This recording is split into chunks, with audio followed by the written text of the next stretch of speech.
Howdy doodly, Voterinos. Today I want to talk to you about the Millcroft Earthworks project and the newest motion brought before City Hall by Angelo Bentavania and Mayor Mead Ward. Obviously, in this election season, they're looking for ways to gain favor with the Millcroft crowd after failing them so badly in the negotiations with Argo to acquire a favorable outcome for their project in Millcroft, for the residents there as well. Construction has begun this May. Now, their new motion asks for the city to examine what they can do to mitigate the impacts of that construction on the Millcroft residents. Unfortunately, I don't think they're going to be able to do much. Just like the actual Millcroft file that they spent the last 4 years screwing up, they kind of left it a little late. So their initial impact assessment asked the city to assess their jurisdiction in the matter or their capabilities in the matter by the end of July or mid-July or sometime in July. You'll notice that it's not July now, it's June. And just having the understanding of the powers that they have by mid-July or end July means that they're still not going to be taking concrete action. Now, they have a few different choices here.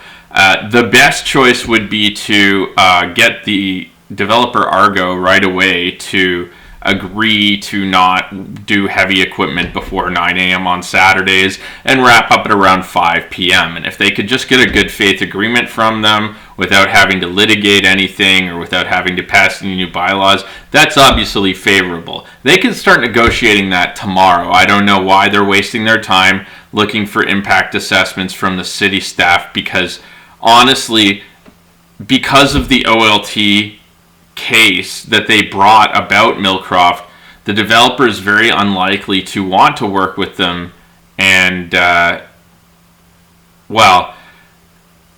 open themselves up to legal liability if they mess with this file too much. So if they try to impose too many restrictions, we could have Argo Development just say and then just carry on as normal and potentially even litigate against the city and cost them more money on top of the $2.2 million roughly that they spent on the legal assault on Argo and Millcroft.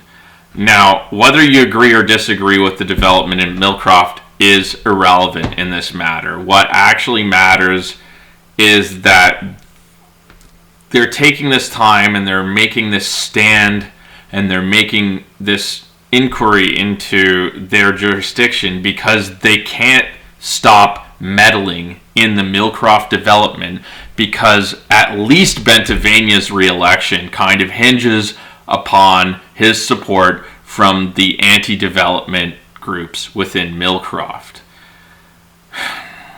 It's a mess. It's a mess that they're only wading into for public opinion near an election time.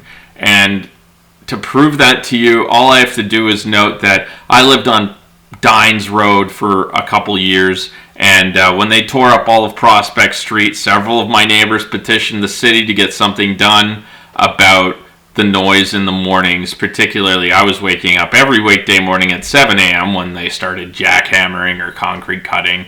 And you know, the city didn't really do too much for my neighbors when they complained about it. It's really weird, though, because Bentavania's political career is almost entirely tied up in Millcroft, and now that they're complaining about the construction noises, and because they're fairly affluent and related to Bentavania's electoral success, guess what's come out? Exactly, more attempts at stifling the development in Millcroft. And I can't say I'm surprised. I can't even say that it's wrong to fight these things, because if I was in that neighborhood, I would not want to be woken up at 7 a.m. on a Saturday morning by jackhammers. However, the fact of the matter remains that by the time July rolls around, most of the heavy works will be done in terms of heavy machinery. There's going to be several months where that's going to be ongoing with no mitigating factors from the city while they research what jurisdiction they have, I can tell you right now, the only jurisdiction that they have is to ask for a compromise from Argo, which would be the ideal situation. The next one they have is passing a bylaw that would impede construction during certain hours. If they tried to do it for any time during weekdays, it's going to clash heavily with the Ontario mandates for home building. There's going to be another clash. It'll wind up at OLT. It'll cost us another $1 million probably. Now, if they get a deal with the developer and say, hey, maybe we limit construction on Saturdays, I think that's the most favorable outcome. And I'm sure that there are ways Argo could mitigate the impact to their development with that, having the full week to do construction.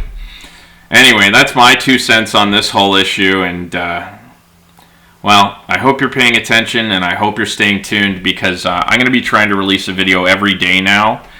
For the month of June, also, I have to say that Open Doors, a community hub here in Burlington, and I are partnering up this month to do the Undie Fund, which is an underwear donation service that basically we're going to have bins at local restaurants and local businesses.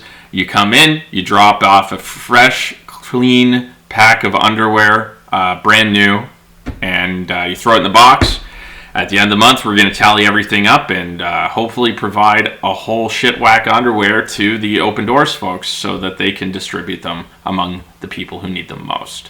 Anyway, thanks for tuning in. Remember to go to roroforcouncil.com. That's www.roroforcouncil.com.